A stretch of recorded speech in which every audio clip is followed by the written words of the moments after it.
and look at the buildings. I'm going to sketch them. I'm also going to try to recreate almost like walking interviews, which is a different type of method than a normal interview, which you can do at a distance or you can do in face-to-face. But when you walk through it, you almost allow the environment and the setting to be part of the interview, so that you allow your participants to point. So, well, this is where I get my bamboo from. This is how I sort out the reinforced concrete columns in a particular way. And the walking interview adds a different complexity. And I wanted to add that. And what you see here, and I want you to keep in mind, is that normally when you select your methods to gather the data, to answer your questions, to validate your hypothesis that deals with a certain topic in a logical sequence, you triangulate. And that's a key word here. You mix, you combine methods, because you assume that you strengthen the validity of your claims by combining different sources. Right? This can be not just adding multiple interviews, but by adding, for example, photos, pictures, maps, sketches, policy analysis, and I'm adding, and in your case, of course, they could be completely different methods. And we will talk more in detail as the sessions go on, how the pandemic might even be restricting the availability of possible methods that you can use. But nonetheless, you will still triangulate, right? Because you can combine. Yes, sorry, there was a hand up. Oh yes, yeah. Sorry, sir. Because one of my friends is traveling. Is this being recorded? Oh, good question. Upload. Sorry, thanks for reminding me. I'll record it now. Sorry. Thanks, sir. Yeah, sorry. Thanks. Recording in progress. Is it recording now? Yeah. Is it recording? I can't see the symbol. Yeah, it's recording. Okay. Thank you for reminding me. I forgot. So again, the methods are not standalone decisions that you take or you make as an afterthought. They need to reflect the set of taking decisions in relation to how you name your object of research and how you select your topic of research, and more importantly, how you formulate your question. So one thing that I want you to keep in mind is that even though this sequence might present some hierarchies in the sense of what comes first and what comes second, sometimes better to understand the composition of this research design box more as in circular and complete and constant tension. Meaning, you might see here the final result and formulation of a set of a defined topic and the question and the hypothesis and the methods. But it might have been that until I managed to produce this, I went through multiple iterations, right? Multiple attempts at trying to modify and align. Why? Well, perhaps because I didn't know if I was going to have access to certain families, or because I actually then found out as I tried a couple of interviews that there was a key problem that gave me a better way of defining not only my topic, but my question. So you should see these components of your research design as always in tension and in movement, right? There will be a moment where you have to fix it in place because, well, you need to write your dissertation, so procrastination has a limit. But it is still important to understand that as you move along, you draft versions of this research design, and it's always in movement, right?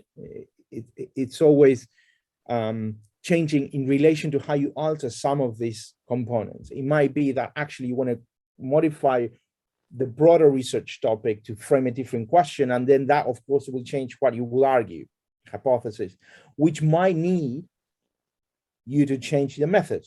Or it might start the other way around. Actually, you found an archival source that you didn't know that you could get access to, and that somehow defines the topic and the type of questions you want to ask. And that's absolutely legitimate. So you can start from the methods up. So remember that I showed you like a aligned in terms of intensity of systematization when we looked at research. When we frame the research design, it allows us to move from casual observation to what is called social science research or research in architecture. And just to remind us of what is research and what do we do in research, when we look at Barnes' definitions, research is used to find things out, reaffirm the results of previous work, solve new or existing problems, support existing theories, or develop new theories. Each of these possibilities of what research can do will change the research design. A research project may also be an expansion on previous work in the field. So some of you even already emailed me saying, oh, you know, can I continue my research from undergraduate studies? Technically you can, but we need to be sure that you're not just repeating, but that you're using your foundation from your previous work to expand your research, right? That might mean because you found new sources or because you are comparing what you've already found with a new case study. There are multiple possibilities. In order to test the validity of instruments, procedures, or experiments, research may replicate elements of prior projects. So it might be that actually what you do is you find, look, I was really interested in what this person did in relation to construction practices in Southeast Asia. And I wanted to see if there were certain elements that were also apparent, the same elements apparent in another geographical context, or whether the geographical context had different practices. So you borrow elements of the research design already done, but you test it and you apply it in a different context to see whether there are continuities or perhaps there are new dimensions, right? So the primary purpose of research are documentation, discovery, and interpretation of the research and development of methods and systems for the advancement of knowledge. So keywords here, so you document, you trace, you interpret, you describe, but also you can say, well, actually, this is slightly more difficult for the time frame that you guys got, not because you're not capable, it's just, you know, how pressed for time you are. But there's also a possibility that you might want to use your research to test new methods to produce data. That might be because you're trying to manipulate certain GIS platforms, or that you're using a way of trolling Twitter to actually see how bubbles create in relation to perceptions of certain new buildings, or so you developed a new method to gather data. That could be an output of research in itself, for example, right? It's more difficult at in the time that you've got, just because it takes potentially longer, right, to understand what existing methods there are, how you will innovate, but still a possibility. So research as systematic inquiry, we describe, we explore, and we can even think, well, look, we do research to acknowledge forms of injustice, to allow people to emancipate themselves. So either through racial issues, gender issues. So a lot of you working in praxis might want to do a dissertation on feminist architecture. The research, which will of course contain exactly the complication of methods and a research question, but might ultimately be used for the purpose of thinking of visualizing and making visible an existing wrong. So research in that moment is used as a means of thinking about emancipation. We will look at certain research paradigms that do that. We can reflect on the history of ideas. We can reconstruct interpretations for worldview. So we can look back and say, well, look, there's a, we want to go back to the debates of the Athens Charter. So you might want to trace through journals and archival sources and private letters. What were the discussions surrounding, you know, the drafting of the Athens Charter, in order to perhaps add another interpretation to the fundamental kind of ideas of the internationalist modernist movement, for example. Right? So if that's research, what is what do we mean by research design, which is what we're doing today? So research design, as described by Schwartz and Scher, is about making choices and articulating a rationale for the choices one has made. This is important. It's almost self-reflective. The decisions regarding the selection of your research topic and how it combines with the question and the methods you use have to be justified. You even need to write them and make them explicit. So there will be a methodology subsection either in your introduction or in your chapter where you have to explain that. Yes, there's a hand up. I don't know if that was by mistake or by choice. By choice. I was just wondering what the difference is between a research Sorry, design. can you speak up? I can't hear you. I'm sorry. Sorry. Excuse me. To the library. I was just wondering what the difference between a research design and research methodology is. They're not a bit similar.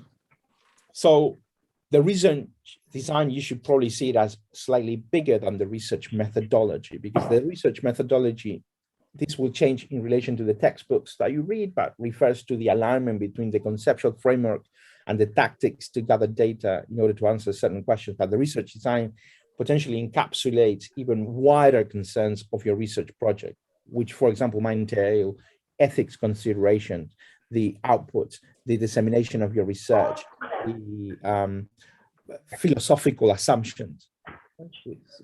That absolutely, the research methodology connects your conceptual framework with your methods or the gathering of data, but the research then encapsulates that. You should see it even as slightly bigger. Right? It has other considerations, but you can see them in some books, not interchangeably, but almost referring to similar relations. So my position, but you don't need to take it. But if you look at certain texts, my position is that the research design is bigger than the research methodology, because the research methodology normally refers to this set of relations, but it might not necessarily consider all the other aspects, for example, ethics or a proper reflection as to the contributions of the research, right? But it's an issue of what is included in it. Is that right?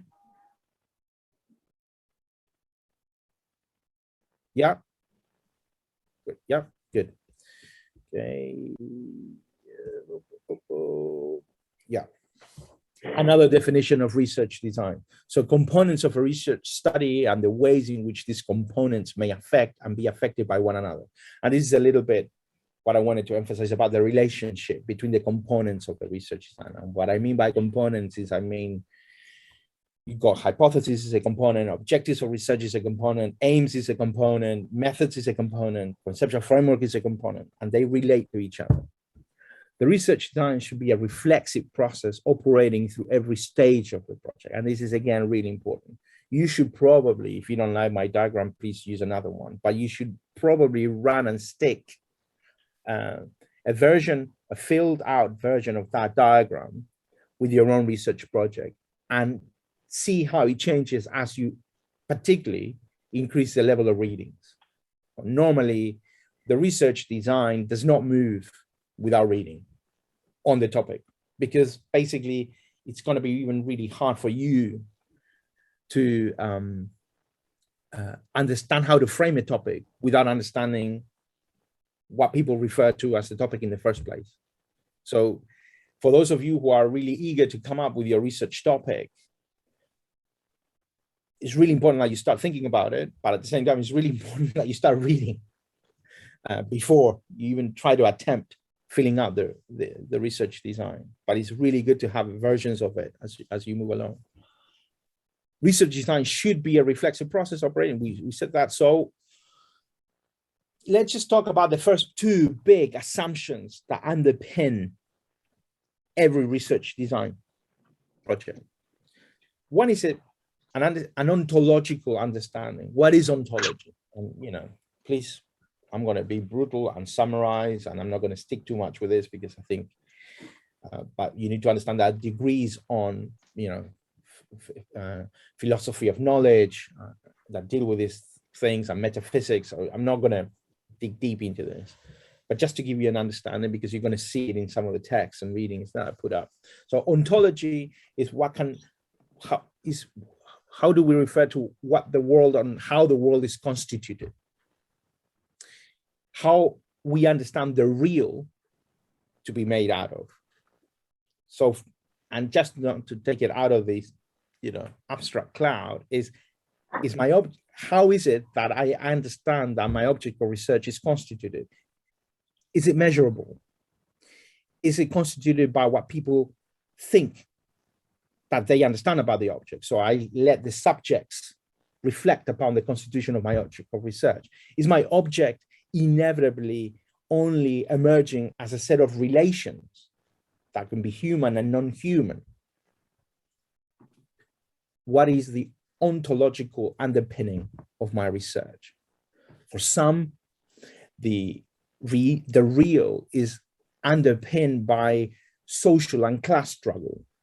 By others, the underpinnings of the research design will be of a reality that is constituted by patriarchal relations. See, so in a way, when we look at dynamics of the home or domesticity, they won't necessarily think that the interior is defined by the arrangement of form, but its form is derived from certain social relations, most of which are structured. And that's a certain assumed theoretical framework by patriarchal relations or class relations. Or others would say, no, those are actually derived from multiplicity and unstable set of relations between human and non-human objects. I don't care about the ontological assumptions that you put forward in your dissertation, but you need to be aware of them and you need to justify them. Dimitra.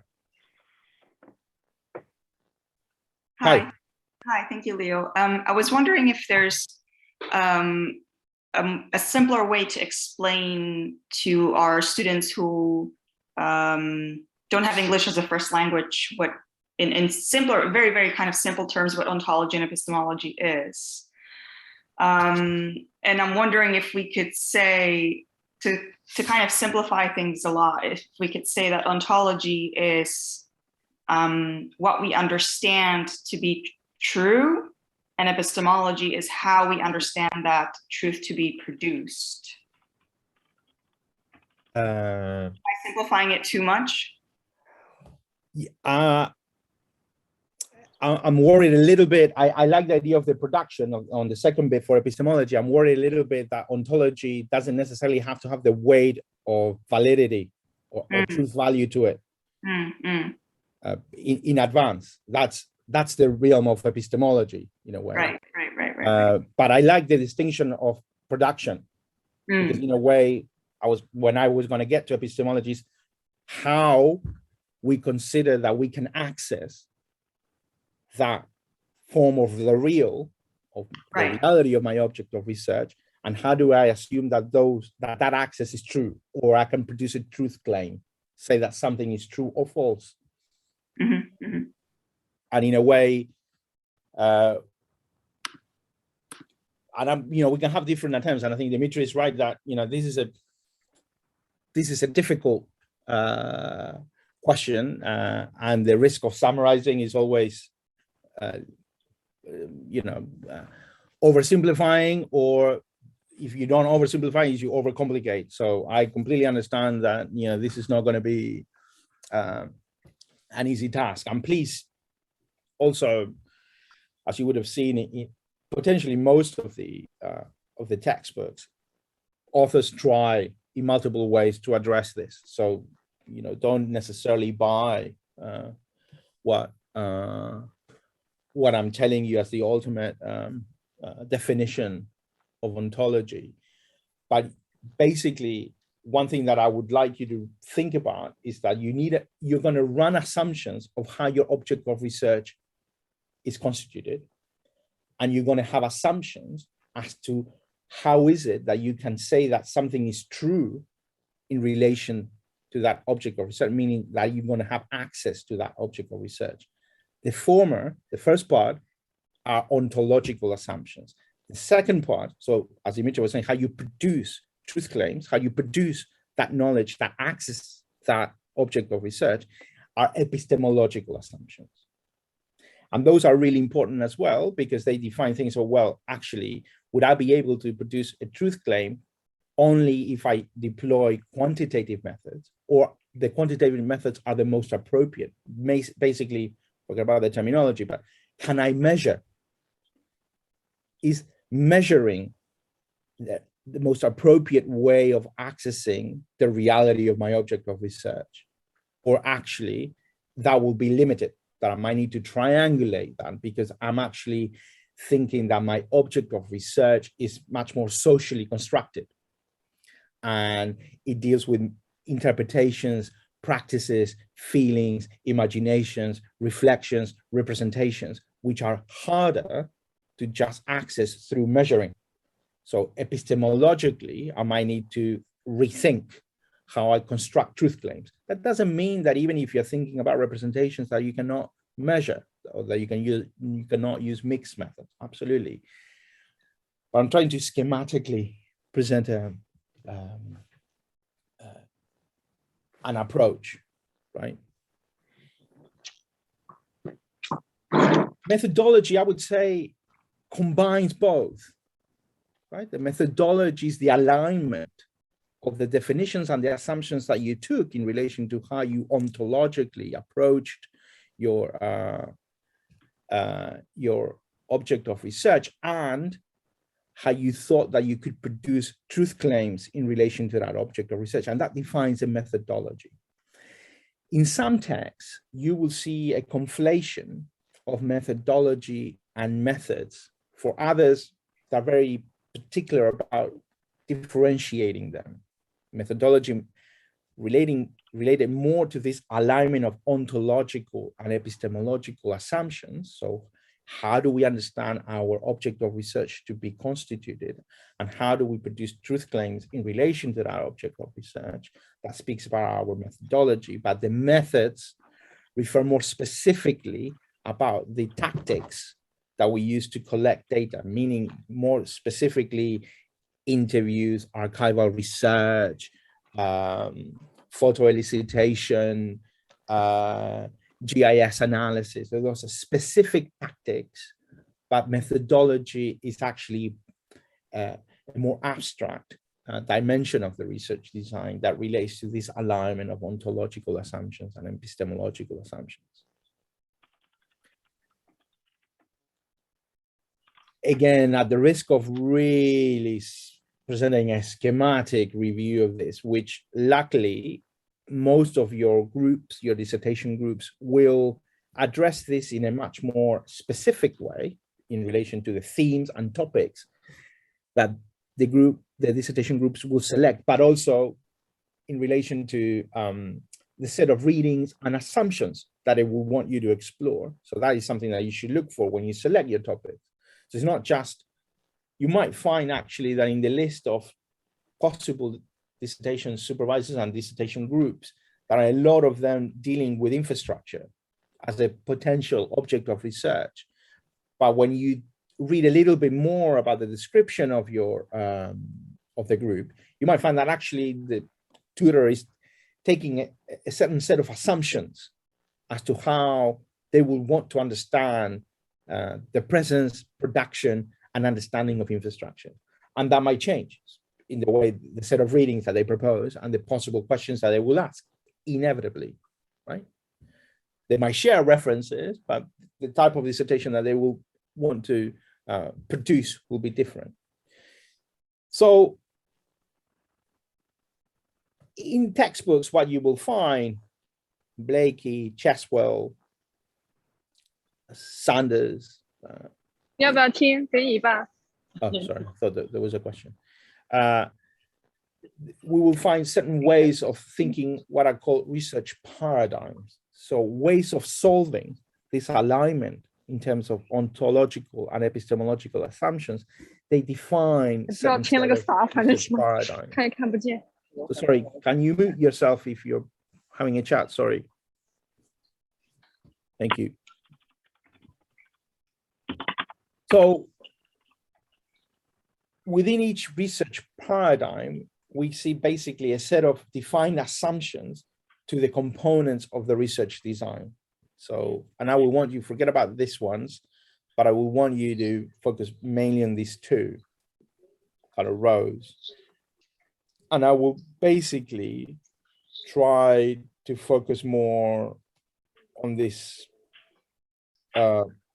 positivism, constructivism, or interpretativist research paradigms, and emancipatory one. They're not the only ways of defining the research paradigms. Sometimes you will find 4, so you can already start a lot of pragmatist research paradigms. So I don't want, this is not a fixed list, and I'm more than interested in giving you the ultimate definition of these ideal types for you to understand the mechanics of how the assumptions have knock-on effects, basically, more than whether you find yourself tomorrow that you're going to do it. Sorry, people are not muting themselves. I'm kind of distracting. Sorry. Sorry. Well, I'm going to force mute. So when we think about positivist and post-positivist research designs, let me see if we tend to think of a set of ontological assumptions that define as an object of research that is fully constituted, accessible and has a reality of its own, and accessible by direct, objective, and replicated or suitable for replication methods of access in terms of knowledge production. So when we look at a positivist research paradigm, we assume that the object of research is already fully constituted, independent of my presence or my actions as a researcher. And it's there to be measured, captured, observed. This was fundamentally what changed the production of scientific knowledge clearly from the middle of the 19th century onwards, particularly until the 1930s, where a new school of positivist thought was formulated in Austria. But I'm not going to do it a lot of history of science, but some of you might have heard of Saint-Simon. Some of you might have had almost the importance of the back end of the Enlightenment process in terms of production of science. And the idea was that basically we now could clearly disentangle the production of knowledge from philosophical thought. That science can constitute itself as an evolving, accumulative body of knowledge that respected a certain set of procedures, systematic way of accessing knowledge. And the key way of framing that knowledge is because we knew that we could separate the object of research from the researcher, because the object of research was fully constituted. It existed outside. We can measure it, we can access it. And what we needed to develop epistemologically were instruments. So what you see here are ways of replicating experiments, for example, a key word within positivist frameworks.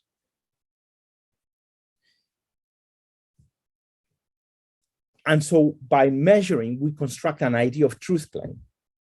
Right? So is it present or absent? Does it augment or decrease? Is it colder or hotter?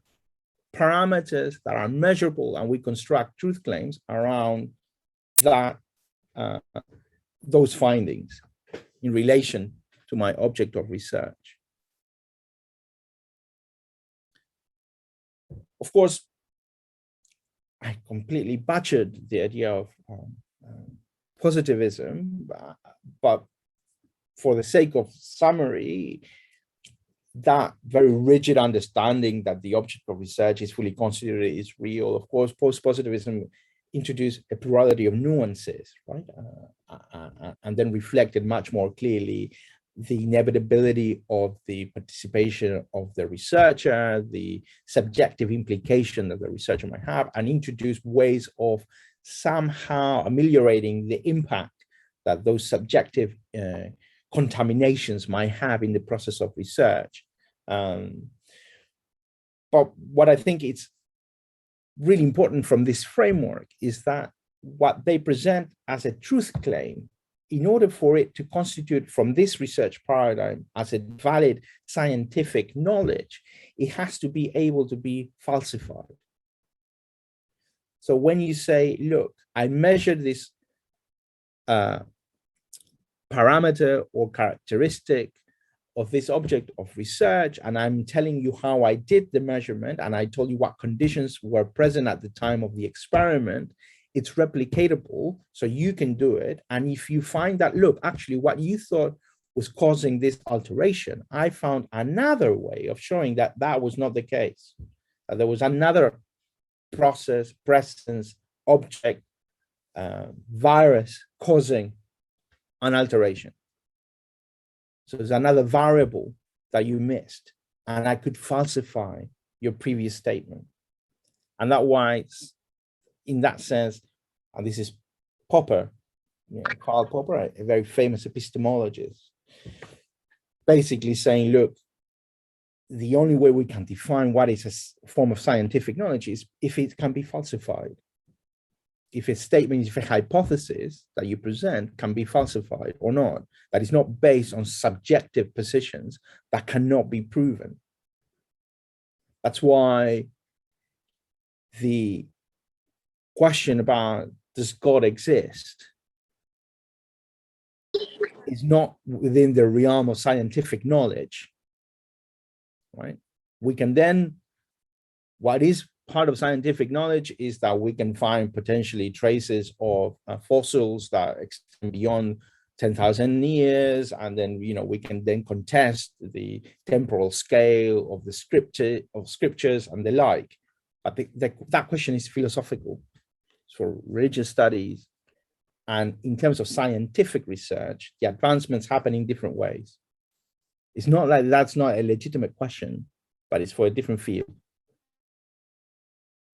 And if you wanted to approximate that question, then the questions will have to be different. They won't fall, for example, in a post-positivist research framework. Now, that's not the only research paradigm, of course, that you can take, and people call it differently: interpretativist, constructivist. Have trouble with summarizing this, because in an attempt to summarize, you mix a lot of completely different theoretical backgrounds into it, and that causes problems. But at least one thing that I would say is that if we thought that the first ontological assumption in a positivist framework was basically structured around the fact that the object of research was real and had a real entity outside the presence of the subject doing research, and it was fully constituted, defined by its own right and its own presence, there were other research paradigms that say, hang on a minute, no. The objects of research are inevitably traversed by a plurality of forces, relations, interpretations that inevitably participate in the constitution of the object itself. And we cannot assume that that object of research is fully defined.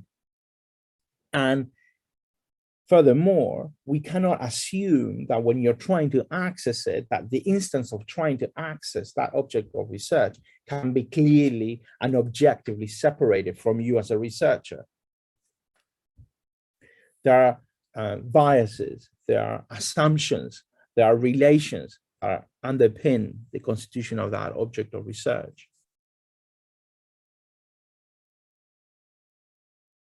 And so it forces you to take decisions in terms of how you access that knowledge when you have a real that is constituted in that way that are completely different. That basically force you to understand that you cannot directly, for example, measure the presence or absence of a criteria or a parameter or an indicator, but you need potentially to reconstruct the way that object of research was constituted. And I'm going to give you examples, so in a way you're gonna potentially see this more clearly. Let's run through the assumptions of each of the research paradigms. So in post-positivism, something happened. Sorry. There we go.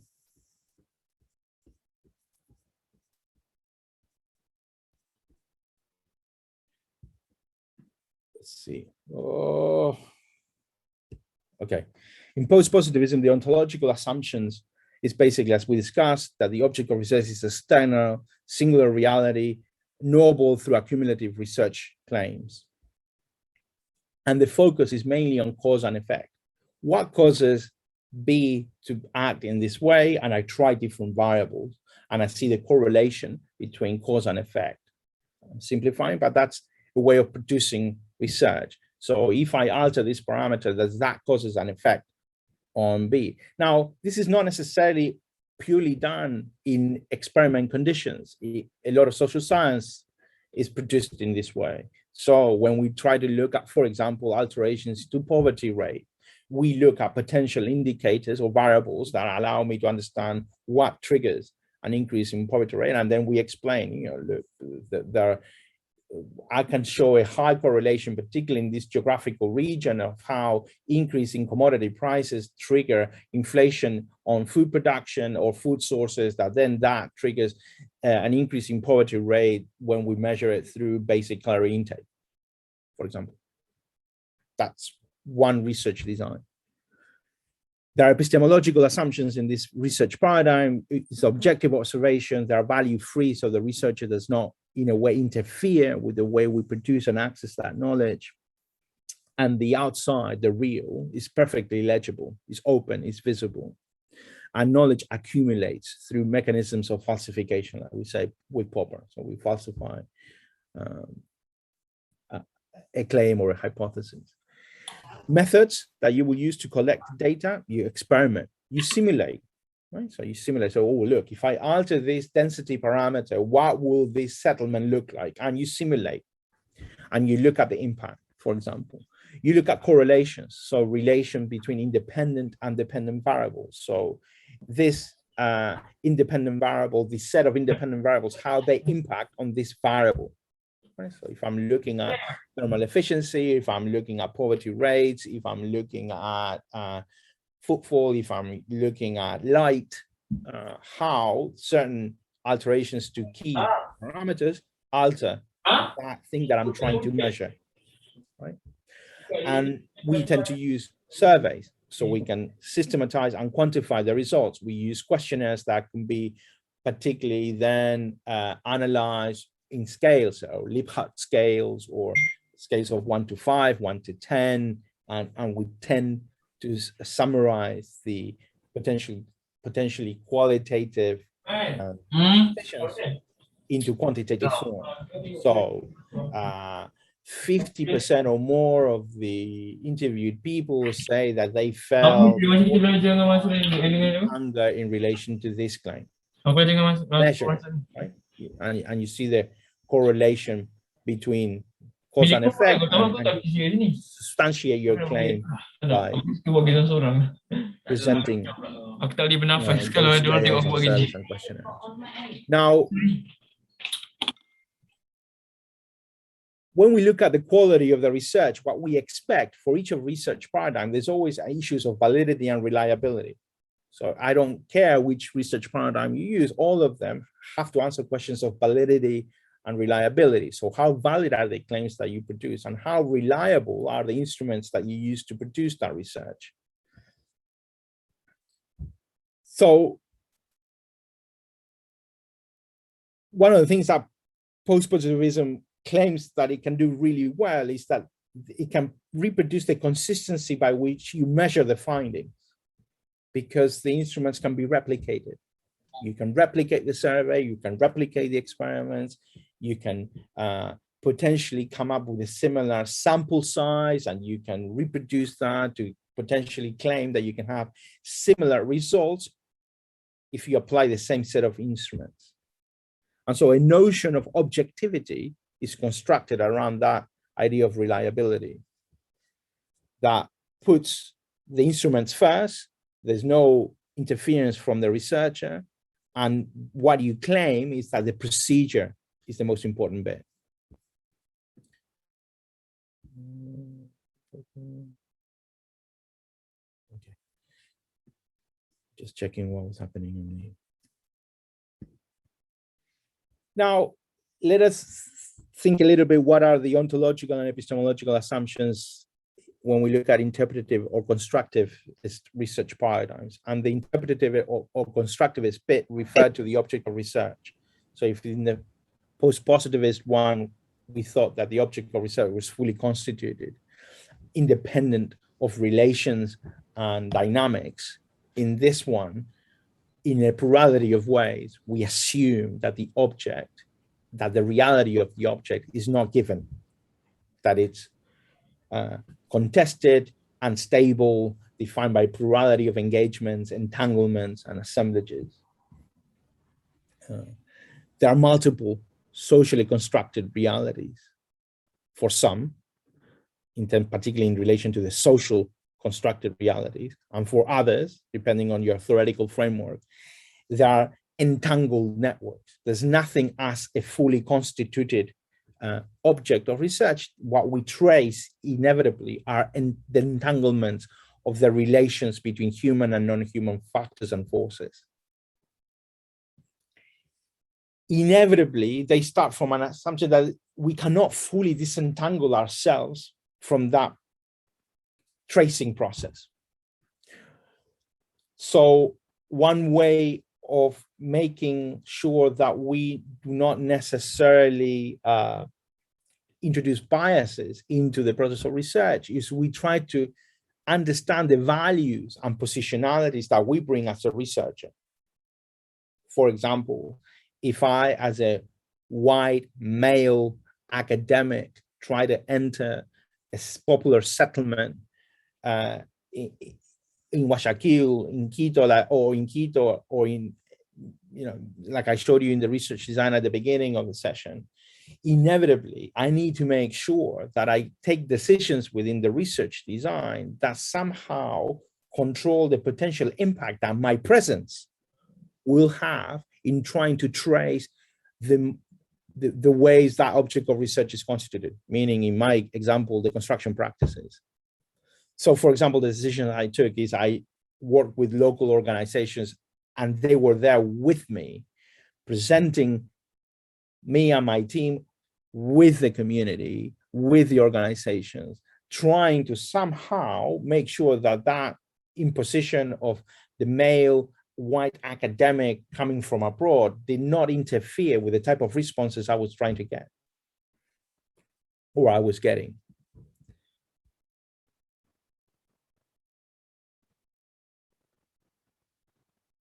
The object of the research, or the aim, is not so much to trace cause and effect, but to actually understand and trace the experiences, understand the meaning of certain positions or processes.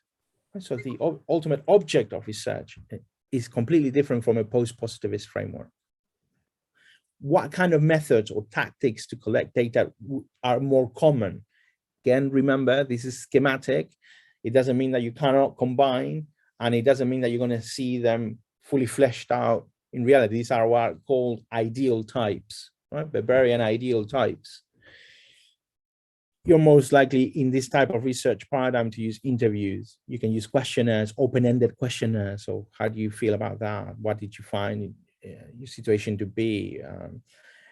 You do ethnographic, in-depth description, deep descriptions, or thick descriptions of certain processes, working conditions, in architectural practices, in with organizations, with in a certain setting. You know, you observe repeatedly throughout a certain period of time to trace occurrences that you did not know that were there or that were happening.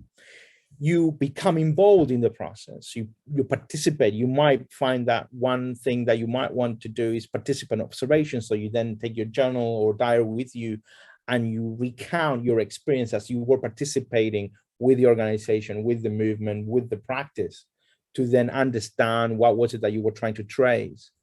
You interpret visual material, particularly in architecture. So you work with sketches, drawings, versions of maps, iterations of research, of design processes or design projects.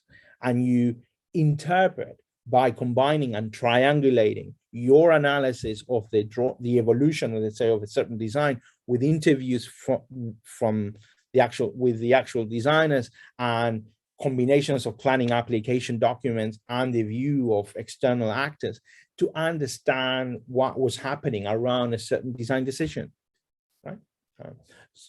And you interpret. So there's an element of interpretation, which differs dramatically from a post-positivist research paradigm, which you would have tried to measure. Even if you were dealing with a planning application, you can still deploy a post-positivist research paradigm or an interpretativist one. In the first one, you will probably look at success rate of planning applications related to transformations or alterations to listed buildings in this council. The other one is in an interpretativist research example or research design example will be looking at the notes and minutes of the planning committee discussing those applications on what were they concerned about and how they interpret, for example, the notion of alteration or respect for traditional or ideas about typologies that they were circulating around the council meetings. Potentially similar broad topic, completely different research design, right? Because you take different assumptions in relation to how your object of research is constituted and how you can access and produce truth claims. Implied in constructivism, and I'm using a very famous sociologist, anthropologist, philosopher of science, Bruno Latour. Implied in constructivism is an agent which masters its own acts of making. I use a neutral term here because society, nature, fields of force, structure, as well as humans, can be asked to fulfill the role of master builder in some account. Everywhere, building, creating, constructing, laboring means to learn how to become sensitive to the contrary requirements, to the exigencies, to the pressures of conflicting agencies where none of them is really in command.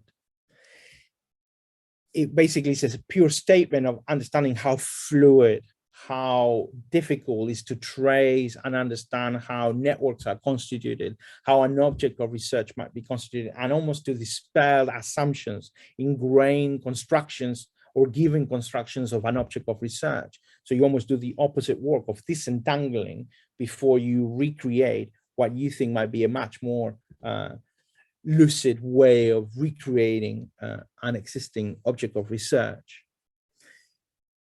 Of course, one of the things that still an interpretativist or constructivist research paradigm needs to present itself is, why is it credible? How are you going to produce credible findings or credible results? Basically, how do you consolidate your epistemological position? One way is you triangulate, right? So you use multiple data sources like we spoke about. So you don't just rely on what one person said in relation to a phenomenon, then you contrast that, those findings with what you might find in social policy, what you might find in policy documents, in planning applications, in the media reports. So you start seeing the coherence between some of the voices that you might have traced and recuperated through interviews with other documents. And you might find that actually what you do is you introduce nuances. So whilst this person that I've interviewed, this architect, said this, when we look at a wider picture, we see a different way of understanding the same procedure. So you might find that by triangulating that you start bringing to light a different set of tensions. You give voice to multiple agencies. That's how you increase the credibility of your research claims or your truth claims. So, well, hang on a minute. Did I include not just all the voices that were present there, all the human voices, but did I consider actually the importance or significance of a certain material aspect in relation to my object of research, the availability of that material, assumptions in relation to that, the presence of that material? You reflect on the findings and almost you introduce a reflexive process to strengthen the credibility of your truth claims. You control and check. It's the thickness of your empirical data. So in a sense, one of the things that is really common at the beginning of your dissertation project, when you start drafting your first empirical chapters, is that you try to make claims, arguments, with very little data or sources, or very few sources. Right? So in a way, you try to make very grand claims with potentially, yeah, and I interview this person so I can tell you the impact this market, this building, this trend has. Well, actually, we can't make that claim from the sources you've got. So perhaps with an interpretivist or constructivist research paradigm, one of the things that is really important is to manage the scale of your claims. It's much better to have a smaller claim, very well supported with the triangulation of multiple sources, than a grand claim with very scarce evidence. You ask yourself whether your results can be transferred. Can they travel? Can your conclusions be applied to other settings? Again, because of your time constraints, this is not something that you can probably test, but you can infer in the conclusions, for example, in future areas of research that might stem from your research project, that actually you can try to see if this is also happening elsewhere, or if these trends that you did research on is also happening elsewhere. One way of strengthening your the validity and the credibility of your claims is by comparing. You know, comparison by alignment or difference strengthens the credibility of your truth claims. Examples in architecture of an interpretivist research project, objects of desire, design and societies in the 1750s by 1840, as an example. Right? So it's the interpretation of how certain objects speak of wider social trends and social dynamics in a certain period of time. By any means, thinking that you'll be able to produce in a short time that you've got something like this, but it speaks of the ways you can deploy an interpretivist framework in actual research. Let me briefly talk about emancipatory kind of research paradigms and the assumptions that it holds. So this is another third way of framing your research design. Some of you will see this in textbooks as belonging to critical theory. You might see it in different ways, named in different ways. So the assumption, the ontological assumptions, it basically suggests that the real is shaped by political, social, cultural, gender, and ethnic values. So the relations that underpin the constitution of an object of research are basically quite stark and almost pre-given in a way. So you assume a certain structure that is or set of forces or dynamics that are underpinning the constitution of your object of research. That is made explicit.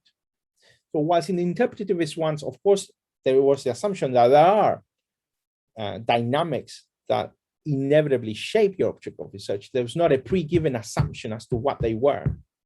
You go and trace them. This one takes it as potentially into a different direction, where they're interested in making visible how the presence of these set of relations, ethnic, racial, gender, economic, cultural, are shaping the presence of certain objects of research or certain processes. I spoke a little bit about how you can introduce a feminist lens to understand transitions in domesticity or the production of certain forms of architecture, how you can potentially do a research project on apartheid architectures in South Africa, with the assumption that what you want to trace are the racial and racist conditions in a certain period of time, whether you were looking at planning applications or certain typological developments or forms of spatial segregation that were underpinned by racial dynamics, for example. Or you might want to look at, I don't know, the free cities in Cleveland, or, after Black Lives Matter, and the type of spatial developments that evolved or emerged after those protests. But with the aim of revealing understandings of racial tensions, for example, if we were assuming that lens. So you can, and there will be others that probably will look at the evolution of the financial, or the implications of the financialization of housing in Manchester, and look at how that is impacting on real estate prices. So there will be an assumption that economic tensions are altering or shaping real estate development. And what you do is you reveal them, you make them explicit. The aim of your object, or the 你这是啥？就是这个软件直播实时录的这个东西。 There are epistemological assumptions as well. So there's an inedible. So if we won't go from the post-positivist position where there's an absolute separation, or the aim of trying to truly separate the researcher from the participants or the object of research, in here the assumption is quite exactly the opposite. You want to embed the researcher within the processes of research. So knowledge, the assumption is knowledge is historically and socially situated. You cannot disentangle even the framing of the question, the attempt to access that object of research, from the historical period you're doing and the social tensions that you are addressing, right? And the ultimate assumption when you produce the truth claim is that you reveal, this idea, what you constantly see in this type of research project is that you are revealing something that is hidden and you are making it explicit. Interests, gender assumptions, economic factors, that you make them explicit. What kind of methods are most likely to see? Again, I repeat that it doesn't mean that you cannot use interviews and emancipatory methods at all. I'm just saying that I want to take it to an extreme to show you the different type of methods that you're most likely to see in this type of critical theory research paradigms or emancipatory research paradigms. You use what are called embedded methods. So a lot of you becoming part of the movement, you embedding yourself in a certain process or dynamics. It's almost using participant observation, but to an extreme, in the sense you become an active member of the process that you're trying to explore. So if you're looking at, for example, asylum conditions in the UK, you will not just reflect from outside and through a certain set of interviews the living conditions, but you will try to become part of the meetings. You will try to actually get involved with the NGOs or the movements that are associated with respecting or enhancing the rights of asylum seekers, right? For example, you will try to use document analysis to reveal the presence of the institutionalization of those patterns of injustices, so how gender dynamics are inscribed in certain institutions. In your case, it would be the easiest way of thinking this document analysis through planning applications, for example, right? So how planning applications might serve to be reproducing this set of injustices, and you use them to reveal that wrong. It's very common in this area to see innovations in methods. It's just, the type of questions lend itself to innovation in methods. That's what, what you see in some of the textbooks. With this one, I tend to disagree that there are innovation methods for every research paradigm, because experiments and the possibility of doing different experiments change. What it's probably more common is that the possibility of developing a new tactic to collect data potentially changes more rapidly. So you would see perhaps in the natural sciences that the procedures, not the outcome potentially grows exponentially, but What's that? procedures you use tend to change. No, I have no idea what they're talking about right now. So you've got a question, Christopher, that you want to talk about? Sorry.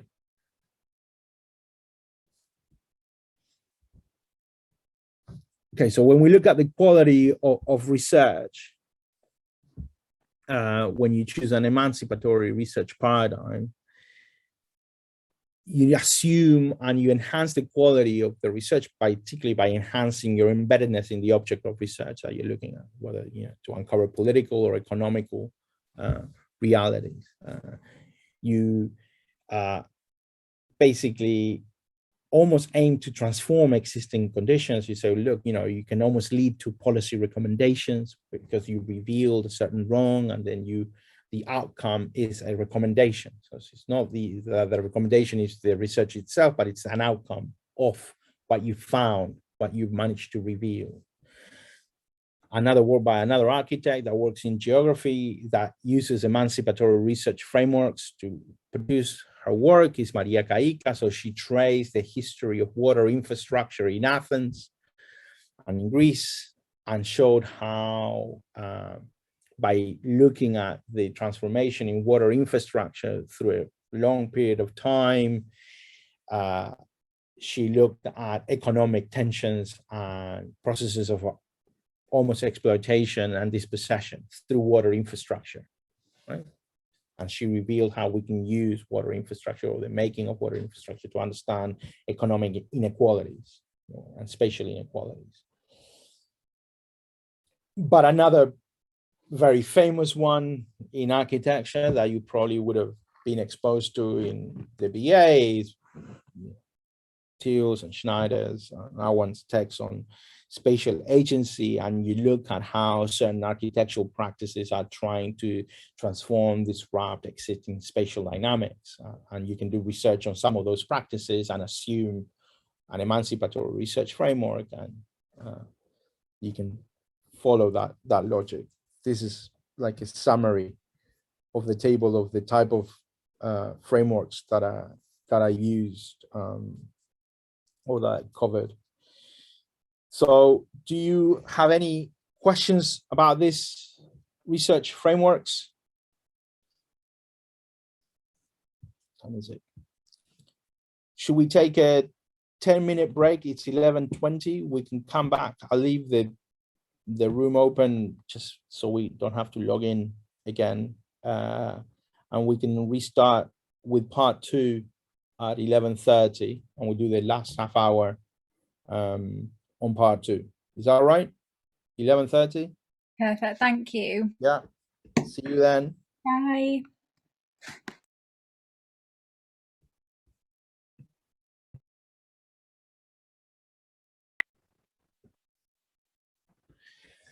Right, welcome back. Let's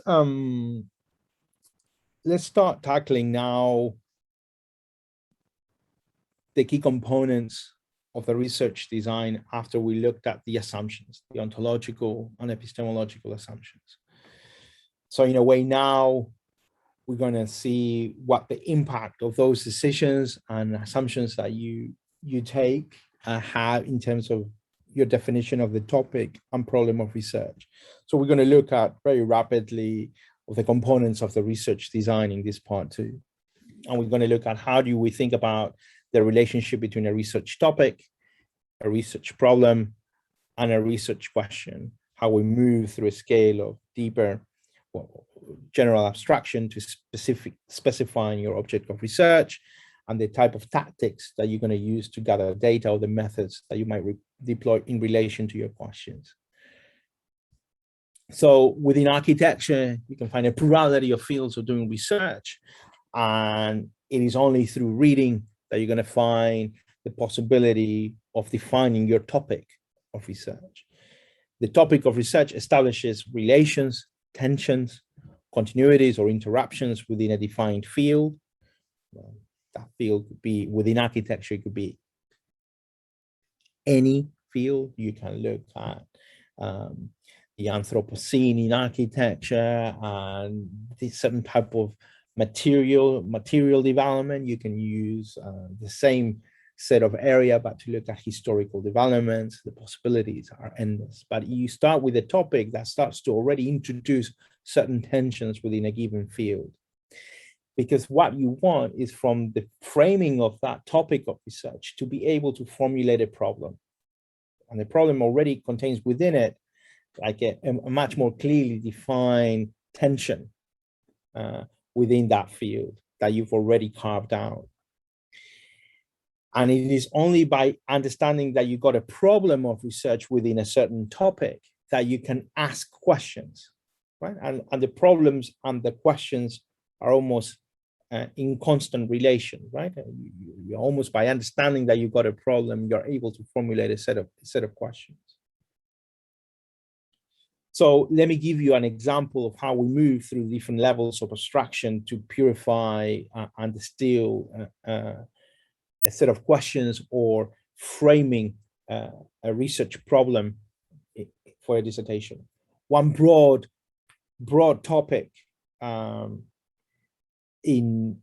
we can define is modern architecture, but it serves you very little in a way. It is important because you've already discarded an immense amount of possibilities, but still it's too broad to be able to formulate directly from that a question, right? Because you still don't have certain key tensions that you might want to address. You distill that in order to frame potentially a better topic and potentially the beginnings of a research problem when you introduce nature and modern architecture as a problematic tension. And you can define it further by bringing in temporal or case study definitions. When you say, for example, I will work with nature in the work of Le Corbusier, Lloyd Wright, and Alvar Aalto, right? So you're still within modern architecture, but you manage to find a problematic tension in relation to nature, and you even went further by selecting the case studies. A similar example, some of you might be interested, most of you will not. But just to give you an example of how we work through the scales of abstraction, we go, look, I'm really interested in the impact of digital architecture. I think there's a field that it connects potentially with my elements of my atelier. I would like to dig deeper into this. So one of the things that you might be interested in is actually how digital architecture is impacting the practice of design. Right? And then you say, oh, hang on a minute, how can I look at this? How can I frame this problematic tension within a more delimited and bounded set of parameters and say, well, I will want to look at parametric approaches, so how certain people are using variations of digital architecture in design in contemporary British firms. So you see, I'm already segmenting in time and geographically where I'm going to look at a certain problematic tension. The parametric approaches in architecture. So the research topic explores a specific, it could potentially, I'm trying to possibly touch the multiple examples or possibilities that you guys are going to try to think about, but it could explore specific period in architecture history. It could explore the importance of specific cases in that period. It could explore the evolution or emergence of certain architectural typologies. It could look at the consolidation or disruption in certain construction practices by the introduction of certain materials or technologies or building technologies. So tectonic shifts or tectonic variations. It can look at the connection and relationship in multiple forms of technology and architectural production. So by exploring that relationship deeper, you can look at relations between representations of architecture in gaming and so you look at certain games and the workings of certain game engines and how that is reflecting on different forms of representation in architecture. You can look at material practices, so how people modify and appropriate and use certain materials, but also construction practices to modify their environments. The key message, regardless of the multiple possibilities or research examples, is that you will only be able to start working through that scale of abstraction that I mentioned with the readings you do. So it is okay to say, look, I'm actually really interested in doing something around digital architecture or modern architecture, but it is only by digging deeper, by starting to have a few kind of connections with readings that you're going to be able to start playing with drafts of possible variations of your research problem and framing your research questions. So in the scale of abstraction, we got a research topic that delimits a broad area of study, a research problem that frames a general statement, a statement that merits further investigation because you present a tension, a conflict around a certain set of parameters, processes, situations. And the question refers to almost the possibility of digging deeper into that problem of research. Inevitably, the topic, the research problem, and the research questions are situated within the existing literature. Right? Even if you want to highlight a gap, an absence, a limitation, you situate it and justify the presence of that gap or absence in the existing literature by looking at the existing literature. You can't make that assumption without knowing the literature. A certain common mistake is that sometimes you get too excited about, oh, look, there's nothing on this topic. And, you know, what you say is, look, this merits attention because there's nothing written on this. And then it just turns out that there's a lot. You just haven't looked at it, and you haven't read it. And so that doesn't mean that you need to change your object or your research design. It just means that you need to situate your research design within the existing literature. And we're going to look a little bit what that situating means. So when you look at the existing literature, it allows you to frame the problem in relation to the way the literature is referring to certain phenomenon or concepts or processes or dynamics or periods or typologies.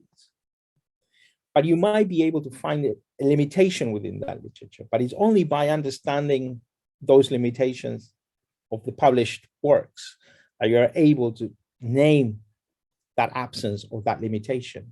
And it's not a limitation but nothing has been written. Is that perhaps what you find is a limitation that says, look, the way it has been addressed presents certain limitations, but you need to understand the way it has been addressed.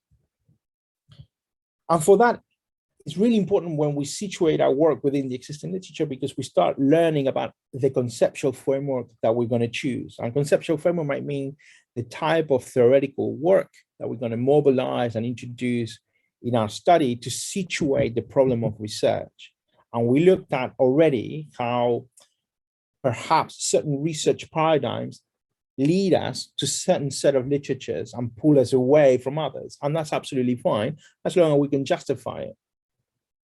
Because you can say, well, look, you know, I've been looking at this literature because the type of problem of research that I want to deal with and the type of questions I want to ask relate to this question, relate with this set of literature or this body of work. Does anybody have a question about topic, problem, and research question before I go deeper into the research question?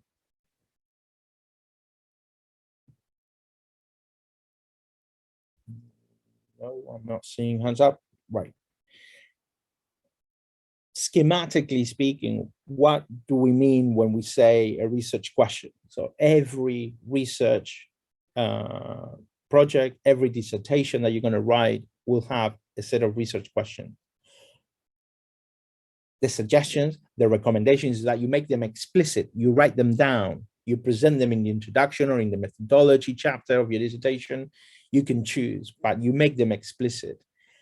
schematically speaking, what do they refer to? Well, they might refer to questions about what is it that you're doing research on, where, how, who has done that. You might, it helps you to actually pin down the problem of research. For some of you, depending on the type of research paradigm that you use, it might mean that it helps you to define the variables that you're going to use to think about issues of causality and effect. For some of you, that's not going to be applicable. The research question helps out to actually flesh out the topic. So it gives much more detail to the type of, to the topic you selected. You should almost think that the title should contain almost glimpses of both your research problem and the type of questions that you're going to answer, try to answer. So you should look at each of the decisions you make in terms of your dissertation as almost working in relation as a logical box. So even your research, the title of your dissertation should somehow even reflect the type of question and the type of research problem that you're going to be addressing. And I can't emphasize enough that it's absolutely fine to try to create your own little diagram about the research topic, the research problem or research question, but it will change with the readings, right? And you should expect that and you should work towards that. You can ask questions about production, how things are produced. You can ask questions about temporal changes and discontinuities. So when was it built? Why did it change? You can ask questions about, when we talk about architecture and we follow Ian Borden's kind of reflections on research questions, who paid for it? Where did the money come from?